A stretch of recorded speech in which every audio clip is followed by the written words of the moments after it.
Last week, we talked to Vivek Ramaswamy, who's running for president, about how the United States should respond to the Hamas attacks in Israel.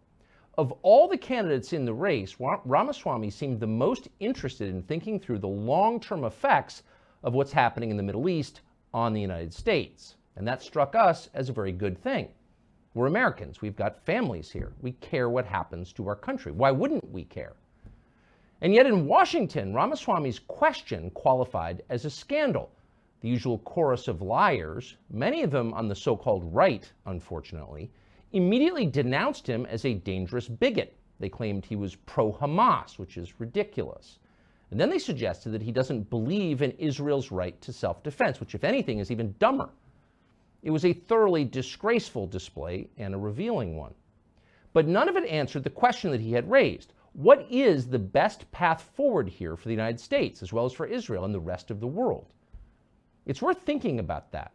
The stakes are higher than many Americans understand. It's easy to imagine several other nations getting pulled into the conflict between Israel and Hamas. Those countries would include Russia, Iran, Turkey, China, Saudi Arabia, the Gulf states, and possibly many more. Some of those countries might take our side, aligned with Israel, but most of them would not. And that would be a problem. The U.S. military is weaker than it's been in at least 50 years since the end of Vietnam. Exhausted by two pointless conflicts in Iraq and Afghanistan, internally divided by identity politics, mismanaged by buffoonish hacks at the Pentagon, our services are in obvious disarray. Check the enlistment numbers. Nobody wants to join. But it's worse than that. The government that funds our army is bankrupt. The man who leads it is senile. Now is not the time for a world war. We would lose. But our commander-in-chief has no idea. Watch this tape from Sunday as he smirks while bragging that America is so rich, there is no limit to our power. We can wage as many wars as we want. We're the United States of America, for God's sake. The most powerful nation in the history, not in the world, in the history of the world. The history of the world. We can take care of both of these and still maintain our overall international defense. We have the capacity to do this, and we have an obligation to. We are the essential nation, as to paraphrase the former Secretary of State. And if we don't, who does? The most powerful nation in the history of the world.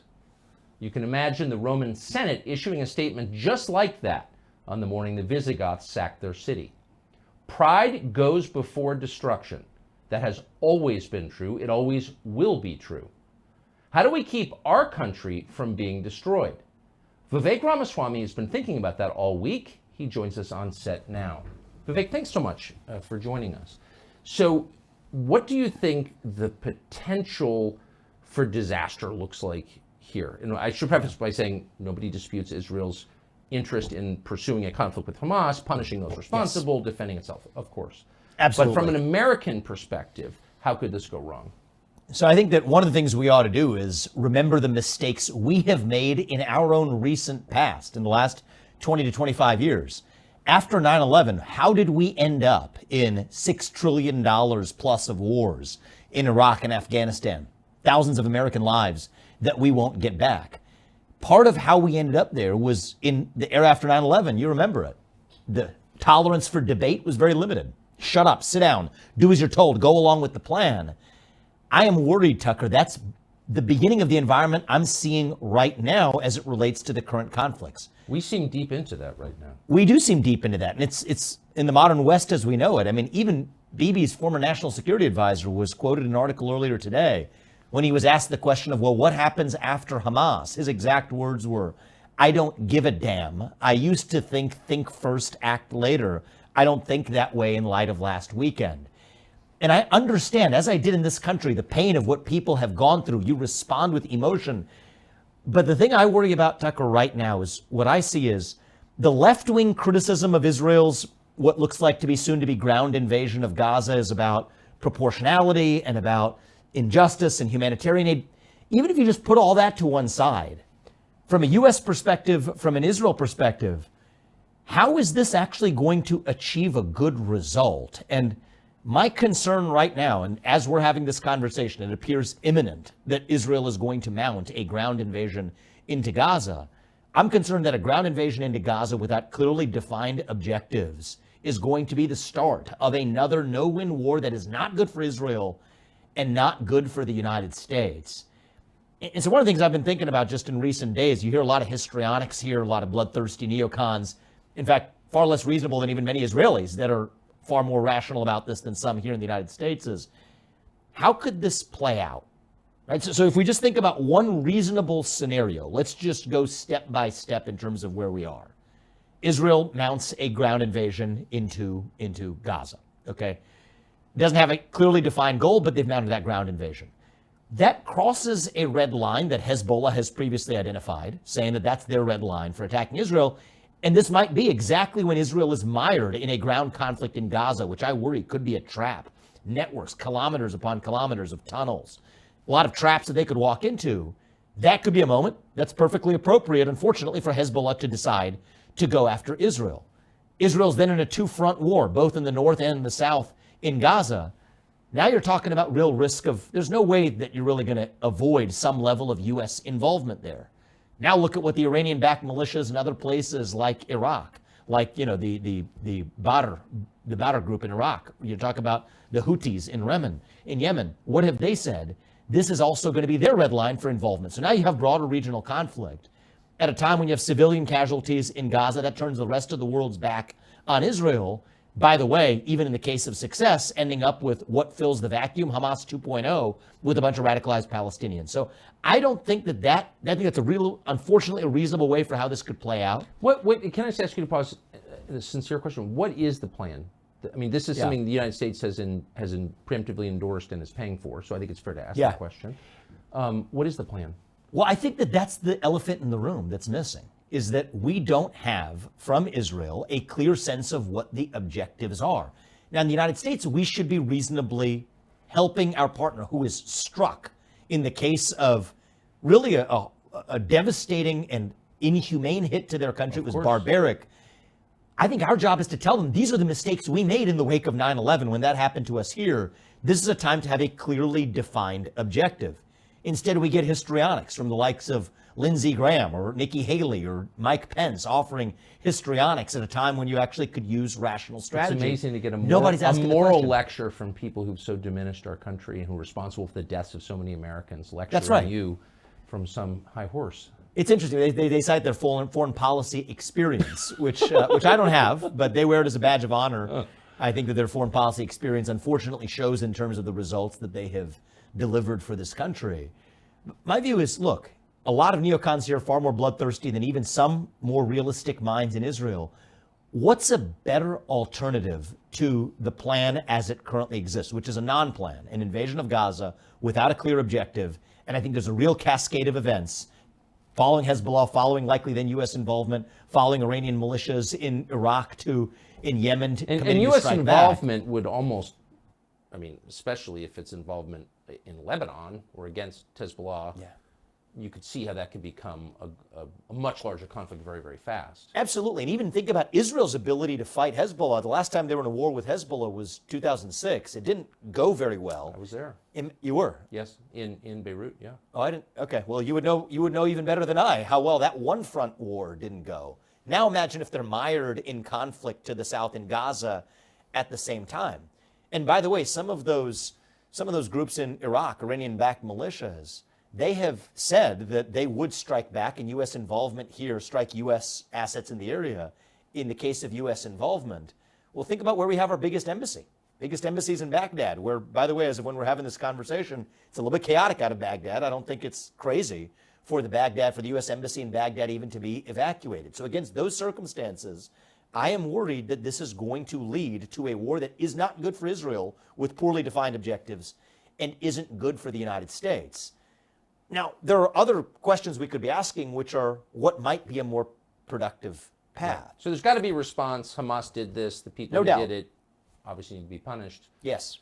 Killed. Yes. So what do you think a wiser course for the United States and for Israel would be at this point? So I'm running for U.S. president. My job is to look at this through the prism of U.S. interests. But if we're talking to Israel, one of the things we need is, what is your actual objective? Here's one sensible version that the U.S. could fully support. Israel's going to define its objective, and it's up to the U.S. to say, here's what we can support and here's what we can't. But here's one version of it that if I were U.S. president, I would support all the way through, and I happen to think it's among the best answers for Israel itself. Think about a world in which Israel has a clearly defined objective, say the top 100 in Hamas. Okay, we want their heads on stakes, line that southern border of Israel and Gaza. With those heads, as you build a new border defense, there's your deterrence. Top 100 people, whatever it is, a clearly defined objective, achieve the actual retribution and justice that needs to be exacted in this situation. So kill the people who did it. Kill the people who did it, absolutely. And is that the top 100? But who are the people in Hamas? That's an achievable objective. Go in and get that done. And I think the U.S. should help from an intelligence perspective with this. I think the U.S. can be helpful with what we might call the diplomatic Iron Dome. Let Israel do this to fully defend itself without the UN or anybody else in the rest of the world getting in the way. Get U.S. allies, intelligence sharing, the kinds of things that don't get the U.S. involved militarily. Israel's capable of doing this. The Mossad is capable of doing this. And think about Munich Olympics 2.0, the version of this. This is an achievable goal. It is proper, it is just, it is morally justified. And anybody from the left in this country or Europe or anywhere who rejects that, no, this is Israel defending itself as it has the right to do. And punishing the people who actually did it. Right. That's exactly right. That seems like a pretty obvious solution. I think and it seems within the capabilities of the state of Israel, and it seems like we could help with that. And it's an achievable win, right? And I would sort of even think about now one step further. Against the backdrop of achieving that, I don't think it's crazy, Tucker, for Israel to think about some unconventional approaches here. I mean, I think Israel would... Wait, can I ask you to pause real quick? Has anyone suggested that? That seems like such an obvious solution. Not that I've heard, Tucker. Why? I think that there's a culture of fear right now in the United States. I'm not speaking for Israel, I'm speaking for the culture here in the U.S., where, yes, all of us, I'm sure you and I included, share an emotionally visceral reaction to what happened with Israel being that wrong. But I think that emotional, visceral reaction has everybody looking to each other to talk about the periphery of the issue, right? Everybody's so eager to talk about whether you're going to condemn the, college student groups that are making silly statements over here or the $100 million of humanitarian aid over there. I see Republicans rushing to, analyze the mosquitoes on the elephant's tail without talking about the actual elephant in the room. But this just seems like what we should do. If we believe someone committed murder, we find that person and we punish him. That's right.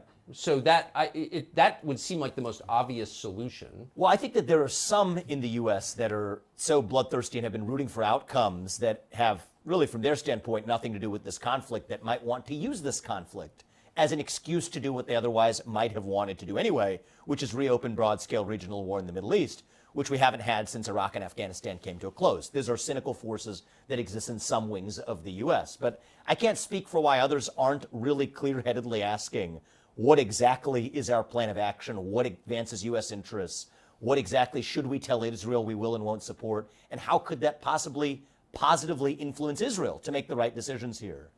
But I think there's, first principle, go after the people who are responsible for this in an achievable goal, in a way, and I would say, metaphorically or literally, put their heads on stakes, make sure that we actually have a clear deterrence, that something like this never happens again. And then I think there are ways that Israel could really turn the tables here. So you're not arguing on behalf of Hamas? Of course. I mean, the things that people will say on the internet appall me, but Hamas is a terrorist group and deserves to be held accountable for the dastardly acts. I mean, this was barbaric. It was medieval. And I think a direct response to exact justice from Hamas is 100% morally justified. And as U.S. president, if I were in that office, I would provide every bit of diplomatic air cover to Israel to do what it needs to do. Because I'm also looking after the U.S. interest here. I don't want the U.S. military involved in some tripwire of a war in the Middle East that we sleepwalk ourselves into, which isn't good for the U.S., but isn't even likely good for Israel. Now, I think that there are some broader regional issues that we need to deal with, too. I mean, one of the lurking issues here is the nuclear capabilities of Iran. And if I had the clear answers, if any of us had the clear answers to exactly how you would keep Iran from becoming nuclear weapon equipped, we wouldn't be talking about this right now. But I think a maximum pressure campaign against Iran, economically speaking, until they actually fully phase out their nuclear weapons is a reasonable discussion and debate to have. I think we can avoid doing some really stupid things that we've done along the way, though, in the meantime, this year. Think about the discussion around transferring nuclear technology to Saudi Arabia. Now, why would you Now, that was ever? nutty. Why would you ever want? And Saudi Arabia, which got some of the deepest energy reserves in the world, clearly doesn't Yeah. need nuclear plants. So that technology would be used for nuclear weapons. Why would you ever want the Saudi kingdom to have nuclear weapons? Well, it's even one step worse than that, right? We've done civilian nuclear technology transfers. I think we've done like something like 27 deals with Quite a 43 few, countries. yes. Saudi Arabia did not want the terms of those traditional civilian nuclear technology aware. transfers because they require oversight and monitoring to make sure you're not using them for military purposes. So the idiocy of this, and it's not just Biden. I mean, Biden's idiocy is high, but there's Republicans going along with him to say that as a condition for getting Saudi Arabia into some type of expanded diplomatic deal with Israel, we were going to offer security guarantees to Saudi Arabia, and furthermore, that we were going to offer this nuclear transfer on terms that were different than the historical civilian So the nuclear idea is transfers to that we've counterbalance done. Iran, I assume. But actually, if you look at it the other way, we've had I'm not saying it's a comfortable balance of power, but there has been something resembling a balance of power. This is this summer we're talking about it, Tucker, and this is an uncomfortable topic, but we can't just dismiss the possibility that these two things are entirely unrelated. I mean, right when we have inserted our noses in to this, what I think is a terrible idea of a deal with Saudi Arabia, and I think many in Israel and otherwise agreed with me too, that transferring nuclear technology to Saudi Arabia on these differential terms and security guarantees, that shouldn't be necessarily what's required to drive Saudi Arabia into a peaceful deal with Israel. In some ways, we're the ones that just stuck our noses and tipped the scales in that balance of power if that Saudi Arabian deal were going to proceed. And then what do you get 2 months later? This disastrous attack. So I think that there are complicated factors at work here that we can take our own goals that we have scored in this process off the table. And then all of those savings from a war that we would have avoided, you know what Israel and U.S. can use it for? Protecting our own respective borders. I mean, that was a border crisis of historic proportion. But that was a national defense failure. I agree completely. And if it can happen in Israel, it can happen here too, by the way. And it is. And it is on the regular. Yes. So, but just to back up for one click, the idea that we would in any way abet a nuclear program in any country, particularly in Saudi Middle East, Arabia, is so destabilizing and crazy. It suggests that people have lost their awe of their fear of nuclear weapons. I'm watching people on television, on the internet, sort of blithely talk about the possibility of the use of nuclear weapons in this conflict. I watched it 5 times yesterday. Can we agree that anyone who sort of throws out, well, maybe they'll use nukes, is insane? Like, you'd have to be a mental patient to say something like that. Who are these people? I mean, either that or so profoundly ill-informed about what the consequences would be for the United States. And so I really can't speak for the mental state of some of these people, Tucker, who are viewing the expansion and nuclear proliferation to Saudi Arabia, or the consequences People of are saying, using oh, them. this could go nuclear. If pushed, we'll go nuclear. They'll go nuclear. Go nuclear. Yeah.